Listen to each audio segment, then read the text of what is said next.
की बात कही भी दूध का दूध पानी का पानी हो जाता है। इन्होंने नाम लिया रसखान का। उनका नाम था सैयद इब्राहिम रसखान। बहुत बड़े कृष्ण भक्त कवि थे और जिस इन्होंने कविता बोली वो थी कि रसखान कह रहे हैं कि मानुष हो तो वही रसखान, यानी मेरा अगला जन्म मनुष्य के रूप में हो तो रसखान क्या करे, क्या बनूं, बसों ब्रज गोकुल गांव के ग्वारन, गोकुल में ग्वाल बालों के बीच में। जो पशु हो तो कहा बस मेरो, पशु के रूप में दूसरा जन्म हो, चरौ नित नंद की धेनु बजारन, तो गाय बनूं नंद बाबा के। और पाहन हो तो वही गिरि को, पत्थर बनूं जो धर्यो कर छत्र पुरंदर धारन, गोवर्धन पर्वत पे। और जो खग हो तो बसेरो करो कहूं कालिंदी कूल कदम की डारन, यानी पक्षी बनूं तो उस कदम के वृक्ष पर जिसके नीचे भगवान कृष्ण मुरली बजाते थे। मैं पूछना चाहता हूं, अगला जन्म मानने वाला व्यक्ति जो कहे कृष्ण भक्त के रूप में अगला जन्म लूं, इस्लाम के हिसाब से सही है कि खारिज? अभी दूध का दूध पानी चालाकी है, दूध का दूध पानी का पानी।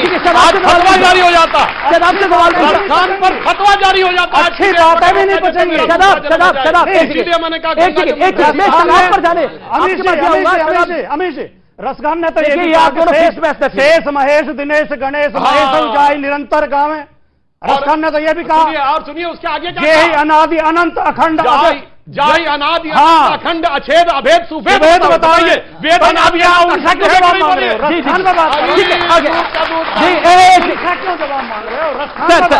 सर शराब चौहान, जवाब जो सुधांशु जी ने पूछा, और एक सवाल मैं अपनी तरफ से पूछ रहा हूं आपसे, क्या गुलाम नबी आजाद साहब अभी भी सेकुलर है?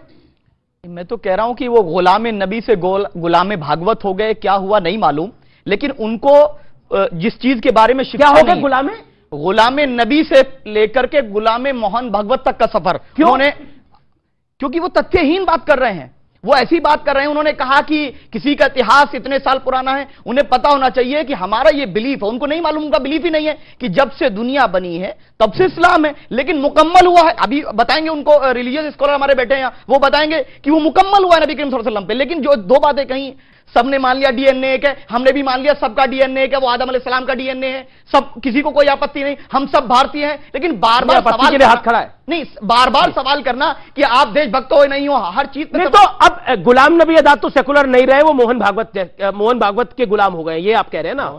हिंदू और मुसलमान सब प्यार से रह रहे हैं। आप कहे मथुरा का विवाद लेके आगे पड़े, कहे आप ज्ञान वापी को लेकर इतनी चर्चा कर रहे हैं, इतना प्यार है, प्यार से मांगेंगे सब दे देंगे।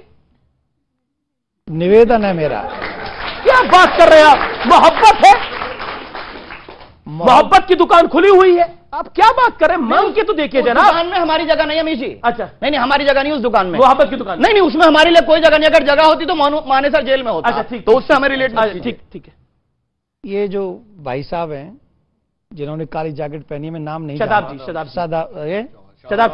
साहब, हम चौहान साहब कहेंगे, प्यार की बात है। चौहान साहब से हम एक निवेदन कर रहे हैं। अभी इन्होंने क्या कहा कि कब से, जब से धरती बनी है तब से क्या है क्या?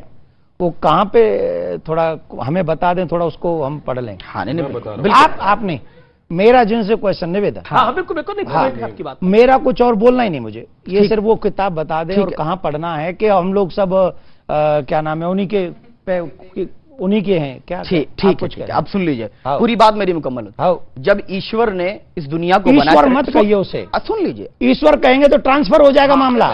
नहीं, हमारे सुनिए ठाकुर जी, नहीं हमारे आप डीएनए तो एक ही है ना। अरे आप अगर मेरा देखो, सुनिए, हाँ, मेरा चौहान साहब से एक निवेदन है। यही बात रामलीला ग्राउंड में एक बहुत बड़ी मीटिंग हुई थी और एक बहुत बुजुर्ग थे, उन्होंने महाराज मनु को आदम कह दिया, ठीक, जो कि सनातनियों के साथ बहुत बड़ा खिलवाड़ है। मैं ये कह रहा हूं, तुम्हारा आदम जो होगा उसका आप रिस्पेक्ट करें, I respect your feelings, but मेरे महाराज मनु को, जो कि ब्रह्मा जी की संतान है, ब्रह्मा जी जो कि नारायण भगवान की नाभि के कमल के ऊपर बैठकर प्रकट हुए हैं, जो नारायण भगवान से सत्य सनातन प्रकट हुआ है, आप महाराज मनु को, उनकी पत्नी शत्रुपा को अगर आप कहेंगे कि वो हमारे हैं और उनको अपना नाम देंगे, आदम कहेंगे, इससे मुझे कड़ा विरोध होगा। I respect, a lot of respect my religion, Sanatan Dharma, और मैंने वेद पढ़े हैं, मैंने भागवत पढ़ी है। भागवत उदाहरण है कि इस सृष्टि का सृजन कैसे हुआ। वो मूर्ख हैं जो हमें ये बताते हैं कि हमारे पूर्वज बंदर थे। हमारे पूर्वज ना कोई बंदर है ना कोई आदम है, हमारा पूर्वज भगवान नारायण है, नारायण से ब्रह्मा, ब्रह्मा से मनु, और महाराज मनु की संतान होने के नाते मानव कहलाए। इसलिए हमारे इस पूरे गणित में डीएनए एक होगा, आपने बीच में चेंज किया होगा कुछ, हमारा डीएनए नारायण से चल रहा है और आज तक वही है। सुनिए, आर पार में रुकेंगे एक अंतराल के लिए, लेकिन अंतराल के बाद ये चर्चा और जोरदार होगी। क्या वाकई सेकुलर लॉबी पूरी तरह से परेशान है और शायद इस कार्यक्रम को देखकर और परेशान हो रही है?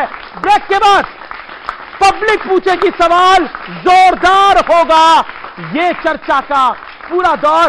देखते रहिए आर पार न्यूज 18 इंडिया पर। पशु की पूजा करेंगे, आदमी का सिर काट देंगे। किसका सर काटा भाई? आदमी का पेशाब करते हो।